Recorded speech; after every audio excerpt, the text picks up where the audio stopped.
IMA জাহিলিয়া সময়টা ছিল অন্ধকার ও বর্বরতার জয়জয়কার। ঠিক এমন সময় মানব জাতির পথ প্রদর্শনের জন্য নাজিল করা হয় মহাগ্রন্থ আল কোরআন।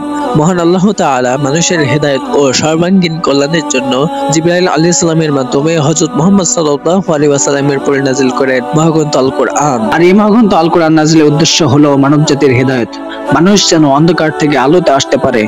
আল কোরআন পবিত্র রমজান মাসে নাজিল করা হয়, আর এর দ্বারা উদ্দেশ্য হলো রমজান মাসের মহত্ব অনুধাবন। মুসলমানের জন্য যে এই মাসটি গুরুত্বপূর্ণ ও তাৎপর্যপূর্ণ তা আসমানি কিতাব নাজিলের মাধ্যমে বুঝিয়েছেন। সুদীর্ঘ 23 বছরে বিভিন্ন সময়ে মক্কা, মদিনা ও শামের বিভিন্ন স্থানে আল্লাহর দিশারি হিসেবে নাজিল করা হয় মহাগ্রন্থ আল কোরআন। তবে জানার বিষয় হলো কোরআন কি শুরু থেকে 30 পারাতে ছিল, আর কেই বা 30 পারাতে একত্র করলো এবং কেন করলো? কোরআন প্রথম অবস্থায় কেমন ছিল? এই বিষয়গুলো নিয়ে আজকে আমরা বিস্তারিত জানার চেষ্টা করব।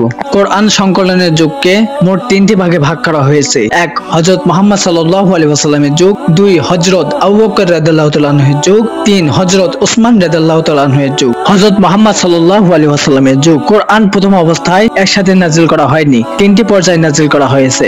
লৌহে মাহফুজ থেকে আকাশে, সেখান থেকে দুনিয়ার নিকটস্থ আসমানে, সেখান থেকে প্রয়োজন অনুযায়ী রাসূল সাল্লাল্লাহু আলাইহি ওয়াসাল্লামের কাছে। হযরত মুহাম্মদ সাল্লাল্লাহু আলাইহি ওয়াসাল্লামের যুগে কোরআন সংকলনের জন্য 2টি পদ্ধতি গ্রহণ করা হয়।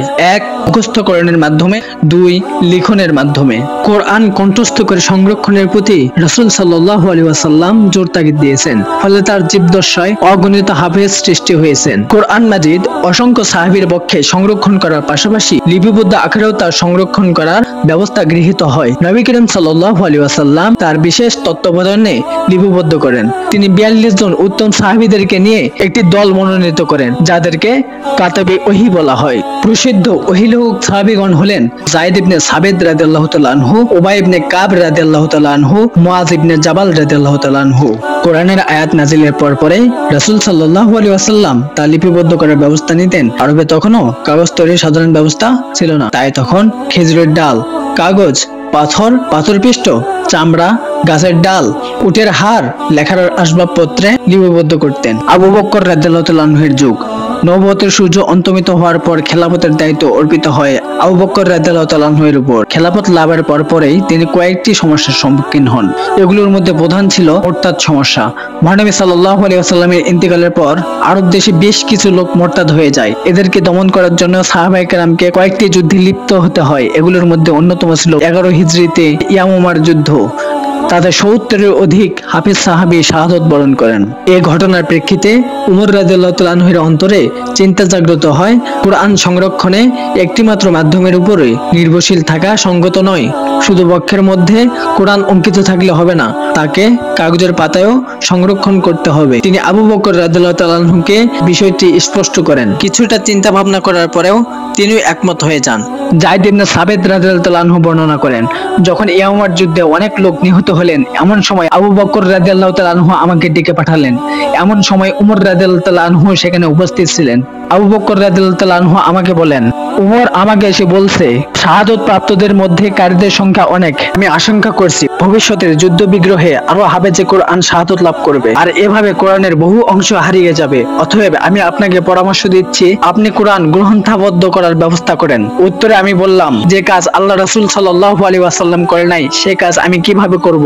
উমর রাদিয়াল্লাহু তাআলা আনহু উত্তরে বললেন, আল্লাহর কসম, এটা হচ্ছে উত্তম কাজ। উমর রাদিয়াল্লাহু তাআলা আনহু এ ব্যাপারে আমাকে অনুরোধ করলেন, যতক্ষণ না আল্লাহ এই কাজের জন্য আমার অন্তর খুলে দিলেন আর আমি এর কার্যকারিতার কল্যাণ উপলব্ধি করতে পারলাম। এরপর আবু বকর রাদিয়াল্লাহু তাআলা আনহু আমাকে বললেন, তুমি একজন বিজ্ঞ যুবক, তোমার সম্পর্কে আমাদের কোনো সংশয় নেই। এছাড়া তুমি নবী করিম সাল্লাল্লাহু আলাইহি ওয়াসাল্লামের একজন ওহী লেখক ছিলে। সুতরাং তুমি কোরআন অনুসন্ধান করো এবং সবগুলো একত্রে গ্রহণ থেকে সন্নিবেশন করো। আল্লাহর কসম, তারা যদি আমাকে একটি পাহাড়কে অন্য স্থানে নিয়ে যাওয়ার নির্দেশ দিতেন, তবুও কোরআন সংরক্ষণের নির্দেশের চেয়ে কঠিন হতো না। এরপরে তাদের নির্দেশ অনুযায়ী কোরআনের লিখিত অংশসমূহ সংরক্ষণের কাজে আত্মনিয়োগ করলাম, যা খেজুরের ডাল, প্রস্তরখণ্ড এবং লোকদের অন্তঃকরণ থেকে সংরক্ষণ করতে থাকলাম। এমনকি সূরা তওবার শেষ অংশ আবু খুজাইমা আল আনসারীর নিকট থেকে সংরক্ষণ করলাম, এবং আমি এই অংশ তিনি ব্যতীত আর অন্য কারো কাছে পাইনি। আয়াতের অর্থ এই, লক্ষ্য করো, তোমাদের মধ্য থেকে একজন রাসূল এসেছেন, যিনি তোমাদের মধ্যে একজন।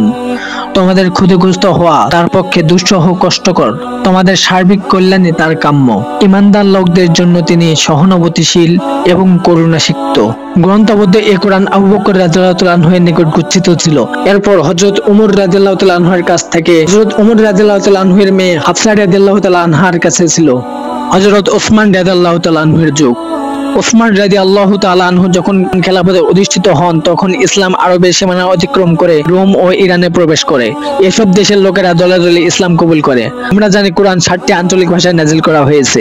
বিভিন্ন সাহাবী রাসূল সাল্লাল্লাহু আলাইহি ওয়াসাল্লাম থেকে বিভিন্ন রূপে শিক্ষা নিতেন। যিনি যে কেরাত অনুসরণ করতেন তার শিশুদেরকেও সেই কেরাত শিক্ষা দিতেন। আর এইভাবে ইসলামী সাম্রাজ্য বিভিন্ন অঞ্চলে ছড়িয়ে পড়ে।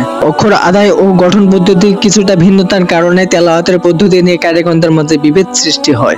ধীরে ধীরে তা কঠিন আকার ধারণ করে। এমনকি একজন তেলাওয়াতকারী অপর তেলাওয়াতকারীকে কাফির বলতেও দ্বিধাবোধ করত না। এসব ঘটনার প্রেক্ষিতে সাহাবী হুযায়ফা আল ইয়ামান রাদিয়াল্লাহু তাআলা আনহু হযরত ওসমান রাদিয়াল্লাহু তাআলা আনহুকে পরামর্শ দান করেন। তিনি তার পরামর্শ গ্রহণ করে যায়েদ ইবনে সাবিত রাদিয়াল্লাহু তাআলা আনহু, আব্দুল্লাহ ইবনে জুবাইর রাদিয়াল্লাহু তাআলা আনহু, সাঈদ ইবনুল আস রাদিয়াল্লাহু তাআলা আনহু, আব্দুর রহমান ইবনুল হারিস ইবনুল হিশাম রাদিয়াল্লাহু তাআলা আনহুকে এই কাজে নিয়োজিত করেন। তারা ওসমান রাদিয়াল্লাহু তাআলা আনহু এর পরামর্শে কোরআনের 8টি কপি লিপিবদ্ধ করেন। ওসমান রাদিয়াল্লাহু তাআলা আনহু এই 8টি কপি ব্যতীত বাকি সব কপি পুড়িয়ে ফেলার নির্দেশ দেন।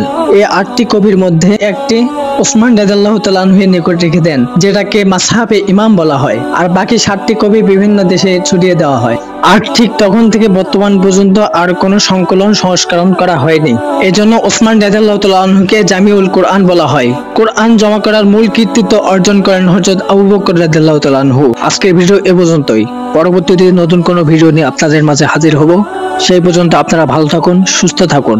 আর হ্যাঁ, আপনি যদি আমার চ্যানেলে নতুন হয়ে থাকেন তাহলে চ্যানেলটি অবশ্যই সাবস্ক্রাইব করবেন।